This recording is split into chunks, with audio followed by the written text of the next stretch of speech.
role as Child Safety Commissioner, which began almost 11 years ago.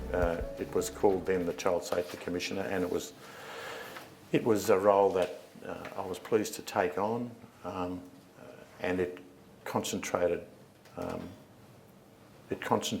thoughts where possible of services to the most vulnerable children in the state. So as Commissioner, I was able to move around that sector, talking to people who worked in the sector, including some of the Catholic agencies and all of the others. And also, because I'm just a big fat youth worker at heart, I was able to get out and visit kids who lived a lot of the time in residential care, or who came and gathered around the vans that come into the city, including the Vinnie's vans. But I became very aware of that cohort of children who are in what's called out-of-home care. There are 6,000 of them in Victoria. Most of them live in kinship care. So I could say most of them live with grandparents. And being a grandparent, I can understand the challenges of having a young, anxious, damaged, sometimes adolescent moving in. Most of those 6,000 kids live in kinship care, and then there's a smaller group who live in foster care, which is a diminishing cohort of people. And then there's this group that I feel the strongest about, I guess, about 600 kids in Victoria who are in state care, and we are the state, so they're in our care, who live in residential care. And that became a bit of a target for me to try to improve services around that group of children in the state. And then, as you heard, in the last 3 or 4 years, I've had a much more independent role. So rather than see something and ask government if I can do something about it, I'm now able to see something and do something about it. So as a consequence of sitting and really just reading the Category 1 incidents that come before me, the incidents that occur in our system, whether it's child protection or residential care, or more broadly in out-of-home care, it became so obvious to me that we, the state, are a horrible, horrible parent. We are a dreadful parent. So in 12 months, I watched 160 children being sexually abused who are in the care of the state. Not in 1950 or 1960 or 1970, but right now. And it's really hard to get people to respond to things that they don't want to hear, because those Category 1s are going to ministers and senior bureaucrats as well as to me. I couldn't sit there any longer and just respond in a way of saying, oh, let's look at the themes, or, you know, let's look at our immediate one-off responses. This is just not good enough, that our children are being abused, very often by people on the outside, very rarely by staff, and that's one of the big differences of days of yore, but usually by evil people who live in the community, because these kids are incredibly vulnerable, and because they're vulnerable, it's very easy for these people to find them. I always say they may as well have lanterns on their heads. They're very easily found because of their vulnerability and their lack of self-image. They are very easily discovered and nurtured by these evil people. And a lot of the time, these assaults were taking place from child to child. And that's because of the incredibly poor journey that these children have had in terms of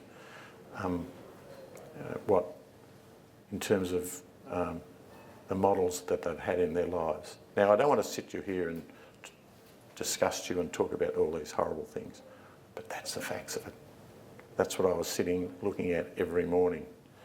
And I guess my culture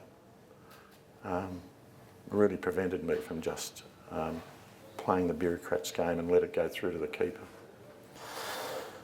So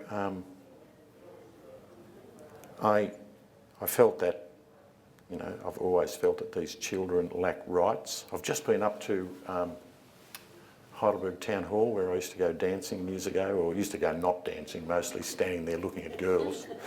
And, you know, you'd get into a dance with a girl and you say, have you got a car? Because I didn't have one. But up at Heidelberg Town Hall, talking to a group of 500 school children, fantastic, who are in the Nillumbik, Yarra, and so on, the local councils around there, Darebin, and who have done a lot of work around children's rights.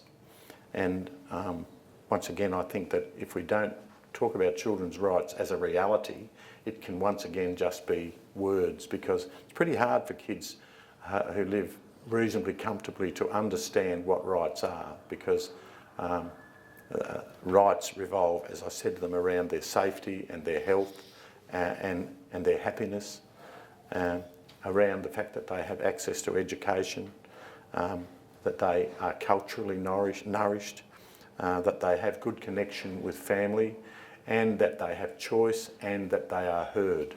Now, for the average child, most of those things are a given, but there are many children who can't take those things for granted, and certainly those children that I speak about who live in residential care are not children who are able to... Come and sit down, mate. Yeah, who are not children who have automatic rights or can take rights for granted. A child said to me recently, some months ago actually, a 15-year-old girl who said, Bernie, I know I'm not special in anyone's eyes. I mean, that's a really sad thing for a kid to observe about his or her life, isn't it? And when you think about our children, our grandchildren, I think of my children and my grandchildren, and just know how special they are in so many people's eyes, it's a stark difference. So anyway, as a consequence of listening and watching, I decided that I'd do a review and an investigation into the circumstances of these particular 166 instances of harm that had come to these children over the past year. And what I discovered even shook an old bloke like me up, I guess, that I knew that there were big issues in the way that we, in the way that state care happens, in the way that because I trust implicitly the wonderful agencies like Anglicare and Berry Street and our own MacKillop at doing these jobs well. But I came to these houses as a consequence of the information that's been given to me by the agencies and by the government. So that information about the 166 kids, that belongs to government and the agencies. It's not as if I've discovered it under a rock somewhere. It's information that's been handed to me describing a Category 1 incident.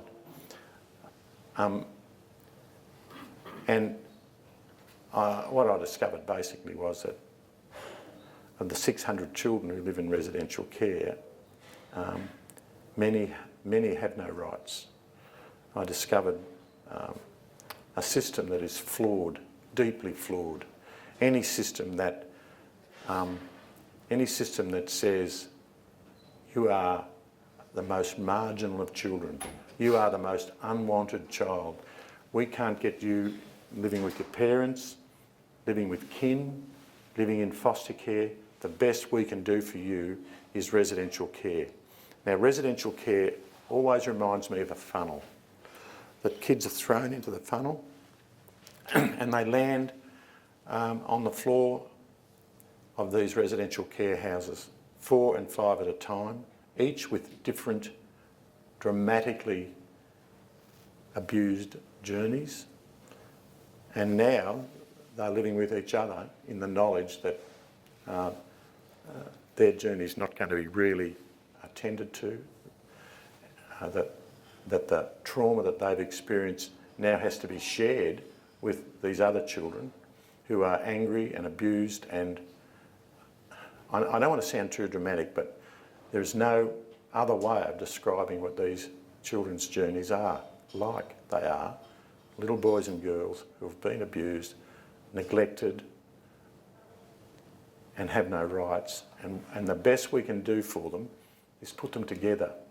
And when we put them together, we bring really well-meaning staff around them and who do their best, but their best isn't good enough, and it can't be in that sort of a system. You can't do well by these children by putting them into a house and have staff rostered around them. And when I was critical at the start of this, urgently critical of the damage that was being done to some of these children in the night time, the government put their hand up and said, all right, we'll put $5 million into night workers in these houses. So, you know, the children say to me, in the middle of the night I get up to go to the toilet and there's a man sitting in the lounge room that I've never seen before. And that's our response, that's our shabby response to the trauma that these children have been connected with. So, I guess I had a capacity as an independent commissioner to do this report. I've left a couple of copies here and it's available on my website. But it described circumstances where children were being moved over and over again, depending on what was happening in the house. If one child assaulted another child, either the assaultee or the assaulter would get moved. Very often the child who'd been assaulted would get moved to another house. So I discovered children who'd been to 10 schools, 10 primary or secondary schools in 14 months, you know, because of the inconsistency of the lifestyle that we give them through our provision of out-of-home care. Now, the cost to the taxpayer and the government for every residential care unit is $1.25 million a year. Now, if we couldn't take that $1.25 million a year and do better individually by these children and ensure that they lived in decent homes, in home-based care where they were special in someone's eyes, I just can't fathom that. I just think that we are lazy, disrespectful parents, and that's all of us because we are the state. And this has been happening across governments for many years. Some of the other, and you know, people from, and I've been in the field for 43 years, so a lot of these people in the community service organisations are my friends. And they say, Bernie, but in this report you don't say anything about the good things that are happening. Of course I don't, because it's not a report about good things. It's a report that talks to the sexual assaults that happen in these places. It's not a report about the good things. So if somebody wants to write a report about the good things, they can. I'm more concerned, quite frankly, about the harm that's coming to these children and the fact that they grow in situations where they then become distrustful of adults, where they become angry, where they are underachievers, where they stop going to school, and are very susceptible to all sorts of evil approaches from community. So the sorts of care they were living in was, for instance, nearly every house I went into, the fridge was locked. There's a lock on the fridge. Now, I mean, I've raised boys and girls, particularly boys. They all need the fridge. They all need access to the fridge. So, and other kids who are being punished, in some cases, these were rarer, where kids were being punished by electricity not going through to their rooms as a consequence of something that they'd done. Only the day before yesterday, I read a report where an 8-year-old and a 10-year-old were fighting and acting inappropriately, whatever that means. You know how that was dealt with? The police were called. The police were called. I mean, is that any way for us to nurture children? And so the bottom line is, that child's criminal history starts because they had a punch on with an 8-year-old or an 8-year-old with a 10-year-old. It just begs belief that we are such shortcut merchants in the way that we care for children. Now, I've just retired, and I have to say that I retire with a degree of lack of, that I don't feel that I've accomplished anywhere near as much as I would have liked to have. I've put this to Parliament. I still haven't had a response from government. The recommendations, I think, were fairly simple. The recommendations I made as a consequence of, I'll find them. I'll just give you a rough idea of what the simple recommendations were. They revolved around immediate changes to the model itself, because I think the bottom line is that we've got to stop talking about resi as if it's something that works. It doesn't work. It's a bad system. Putting children together in a house with rostered staff and have them living with others who have been equally or more damaged than they have is just it's just a bad system. And so I'm saying that, and they don't want to hear that. And I mean, that's one of my biggest problems, is I keep saying things that people don't want to hear. And you'll understand, I know, maybe as Vincentians or in other parts of your life, it's very difficult to tell people things that they don't want to hear. And if you're a minister or a premier, and the premier rang me up the other night, a very nice bloke, and said, "Bernie, congratulations for the great work that you've done, blah, blah, blah." But I could hear in the back of his mind, "Please don't say anything bad about us." When the media talks to me, well, I was interviewed by The Age yesterday, and I was pretty frank, and they can please themselves as far as I'm concerned. I'm not going to stop acting the way I have for the last 43 years. So, I mean, I had a basic recommendation that this residential care model should be changed. And by that I mean that we should be doing a whole lot more before kids go into out-of-home care, really, with children to support families. But if that's not working, we should do a whole lot more to support kin, because the grandparents keep saying to me, "I can't afford it. I cannot afford to keep these 2 adolescent children. I haven't got the money, and when I want, to buy a cricket bat, I have to sign 1 million forms, and by that time the cricket season's over." That sort of stuff. I mean, people should be thanked, and we should be all over them like a rash rather than making life hard for them. I believe that foster care should be one of the most honoured professions in our community. I think we should have professional foster carers, a foster care system, and I think that foster care itself should be held on equal status with teaching in our system. But instead, some measly politicians just won't tick a box that gives a tax break to foster carers and make it a real job. And that's what it is. It's a real job, so that they get paid for it, and in that way we don't get bad foster carers. We get foster carers who are properly supported and then are accountable. We can make them more accountable. And that's one of the other problems, is that as soon as somebody puts their hand up to care for one of these children, you grab them because they've said they would, but there's not enough, anywhere near enough support and accountability involved. So I've asked that there should be a panel of experts to assess placement decisions, because I believe that so many kids, when they do go into these systems, are locked with kids who have similar or problems or are inappropriate for certain kids to be with. There's an incredible dearth of knowledge and expertise amongst some of the carers. There is still a system whereby anybody can walk in and get a job. And I spoke to one bloke. He's a lovely fella. He was cooking scones for the kids, and I said, where have you studied? Hoping maybe that he'd done some work. He said, "No, I'm a baker." So that was good.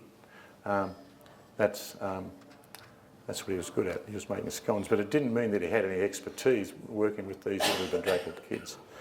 So I want a more consistent staff lineup, and I want to see absolutely see that people without qualifications are not working in the system.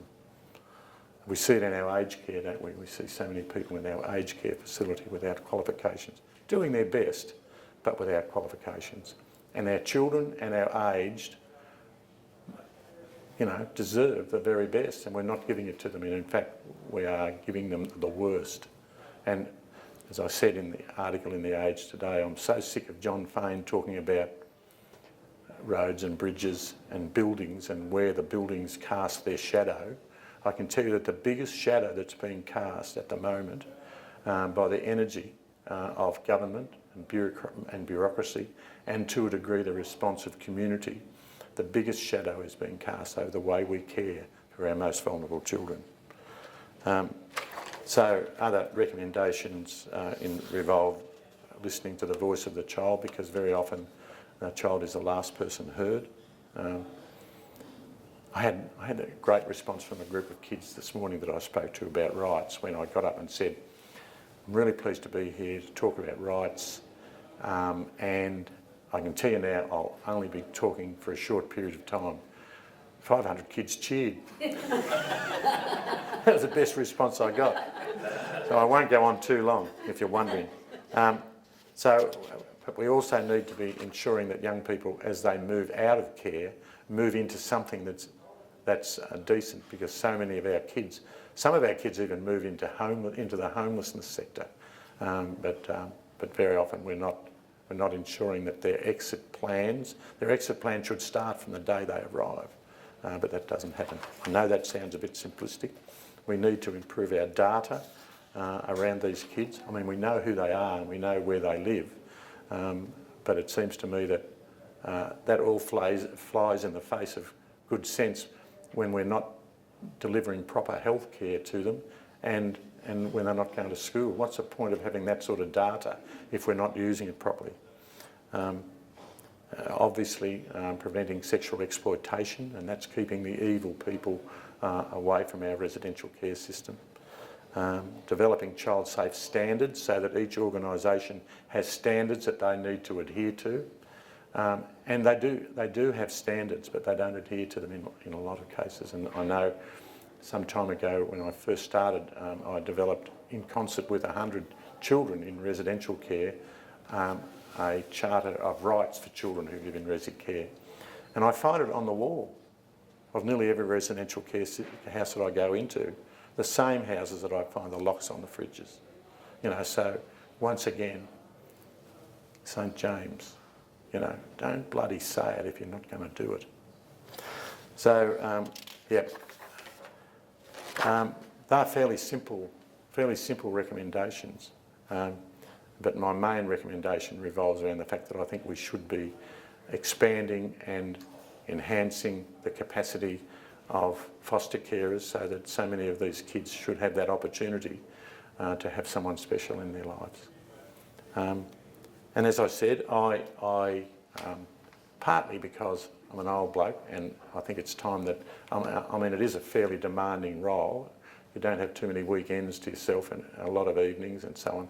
My wife's become slightly ill and I think I was about to move on next year sometime, so I thought I'll bring it forward. So I'll be leaving the job in the next month. And I hope you don't think it's all been misery. It hasn't. I've met some of the most extraordinary young people, extraordinary workers, and your heart comes away singing so often. But I just think that we've got to keep saying to people sometimes, we've got to keep telling them the things that they don't want to hear.